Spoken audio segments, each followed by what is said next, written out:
I'm going to talk a little bit about using templates right now.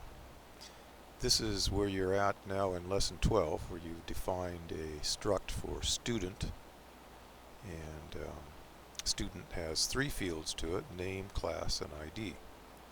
And just to review what a template does, here's the template right here, and the template provides all of the selector statements for this type of data. So here's the selector, for instance, for the name, selector for the class, and the selector for the ID. Now, this will really come in handy when we come to creating functions that consume a student. So let's go down and look at our example here. The example you're working on right now, your function, the purpose statement is right here. It returns a student with one added to its class. So here's the signature again: consumes a student and returns a student.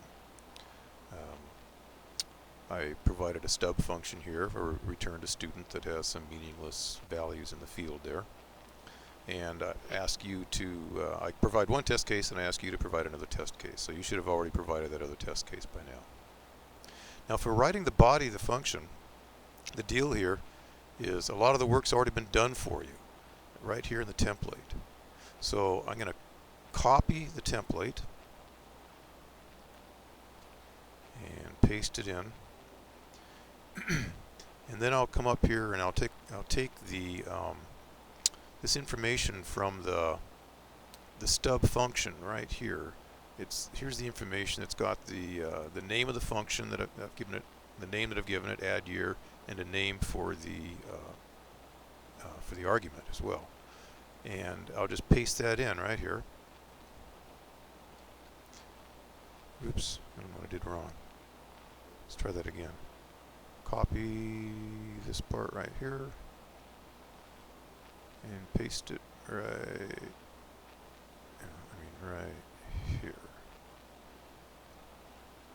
There we go. Now I go back and I look at what kind of data this function returns. Well, it returns a student. So how do I make a student? Well, I make a student using, you can look at my test case again, I make a student using make student. So the very opening phrase here in the body of the function, will be make student.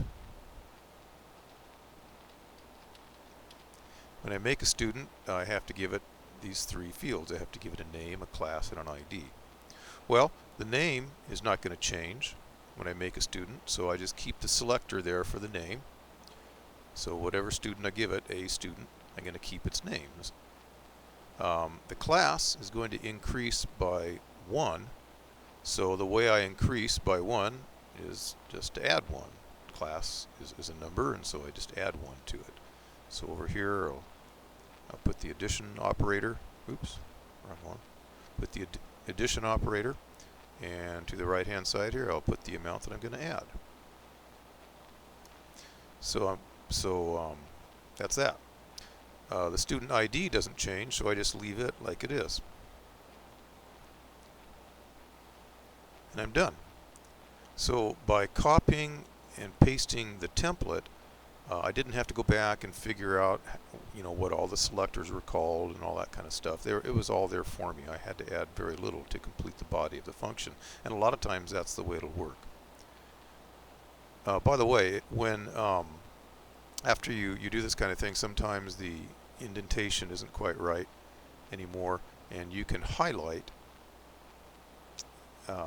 in Dr. Racket, and then push the tab button, and that will fix the indentation. You notice how the indentation lined up properly now after I did that.